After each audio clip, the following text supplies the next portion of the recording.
Please remain seated. The show will begin in 3, 2... Like a Hellcat.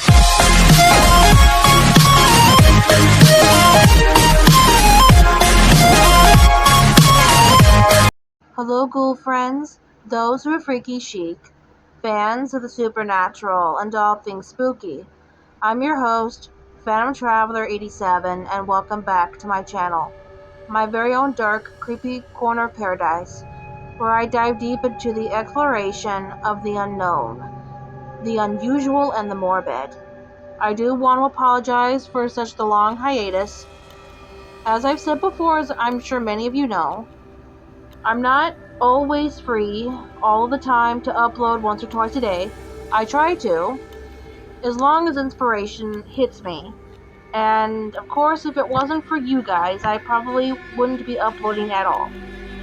But I do apologize again for the wait. I have been dealing with a lot of stuff outside of YouTube. Now, with that being said, if you haven't already, please like and subscribe and hit the bell to get all notifications for future uploads. I appreciate your guys' support. Alright, let's continue on with this story. My summer job at Freddy Fazbear's Pizza. Let's do this.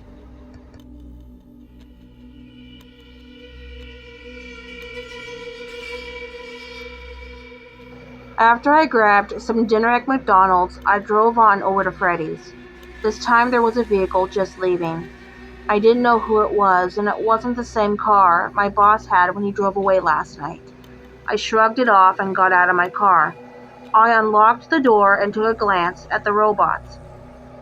They seemed to be looking at me, but I was facing head-on with them and they were probably just left in that position. I headed back into the security office and saw that I once again had another message. I pressed play. Hello? Well, if you're hearing this, you made it to day 2. Congrats. There's nothing I really have to say tonight than emphasize the use of your door lights. There are, in fact, blind spots in your camera views, and those blind spots happen to be just outside your door. So just remember to check those frequently. Well, that's it. I'll talk to you tomorrow. Good night. I took what he said into account and checked my door lights. Nothing. I then began to check my cameras. The gang was still on stage and didn't move. I decided I'd check that Pirate Cove place and saw that the curtain was open far enough that I saw a figure in there. Some sort of dog? I wasn't sure as I switched off the cameras. I have to conserve power. I left them off for a solid minute before I checked them again. I saw that the curtain was all the way open in Pirate Cove, and that figure was standing just outside of it. I had a better view of it now. It appeared to be a fox. I then quickly checked the main stage. Bonnie was gone, but Chica and Freddy were still there. I checked each camera and saw that Bonnie was once again on the main audience area, just like last night. I checked Pirate Cove again and saw that nothing was there. The curtain was wide open and the figure wasn't there. I checked each camera close to the Pirate Cove place until I got to the West Hall. I saw that fox sprinting down the hallway. My body tensed up and I was filled with pure fear. I smashed the door button quicker and harder than I did last night. I then heard banging on the door as if someone wanted to get inside.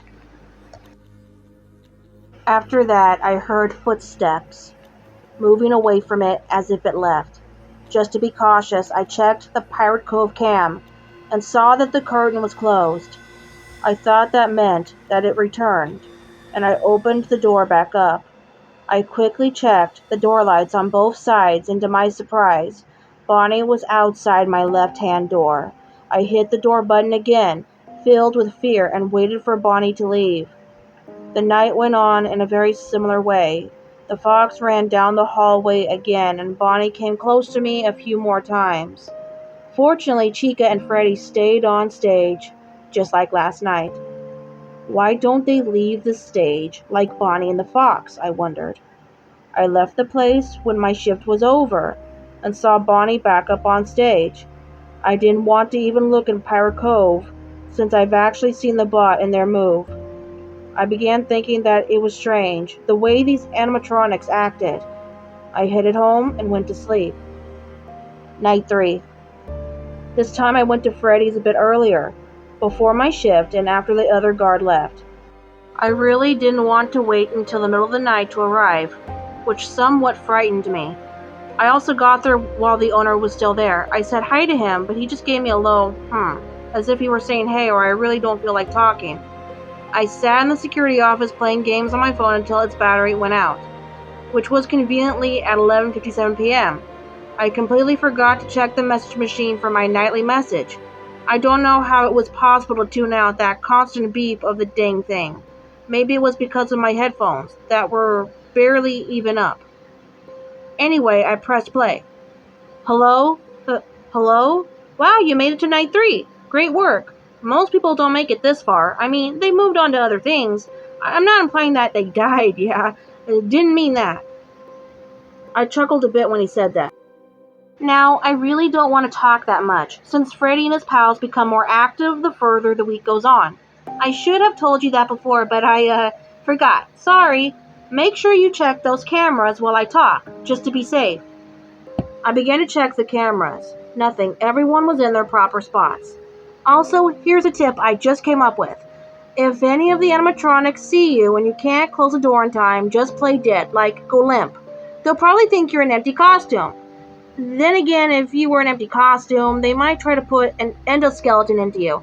Don't know how that would work. Yeah, scratch that. Just don't get caught. Alright, well, I'm done here. See you on the flip side. The message ended.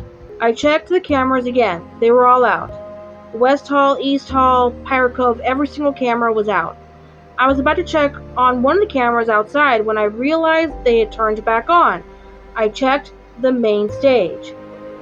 Chica was gone. Not Bonnie, Chica. This kind of surprised me. Bonnie was the first one to always leave. Why not now? I began to check around. That's when I found Chica in the audience area, staring directly at me from behind a table. The way she was facing, I also think she's a she, wasn't towards me, but her face was. This chilled my bones. Why were they staring directly at the cameras? Do they know I'm watching them? No AI should be able to know that. The cameras went dark again, and I checked the door lights. There was nothing there. When they came back on, Bonnie was gone. Thankfully, Freddy was still there. I checked Pirate Cove. The curtain was closed. I then found both Bonnie and Chica in the opposite halls. Chica was in the east hall, and Bonnie was in the west. This filled me to the brim with fear. I was surrounded, and there was nothing I could do. I checked the door lights. There was nothing on the left. I checked the right, and there was Chica, staring at me through the glass window.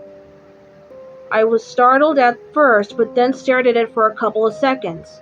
I saw it twitch, and I jumped for the door switch. That twitch was not something an AI could do. Well, they could twitch if they were broken, but not human like Chica did. I checked the lights. Chica was still out there. I checked the right, and there was Bonnie. I was more startled by Bonnie because I swear I saw his mouth moving up and down, almost like he was eating. From outside, this caused me to immediately hit the door button. I was surrounded more than I was when they were in the halls. I could do absolutely nothing but pray. I didn't open the doors for the rest of the night. It caused me to lose all my power right before 6, but my praying paid off. Nothing came to get me. I didn't leave that security office until the owner showed up because I was so scared. He didn't care and told me to leave because my shift was over. I went home and just watched movies.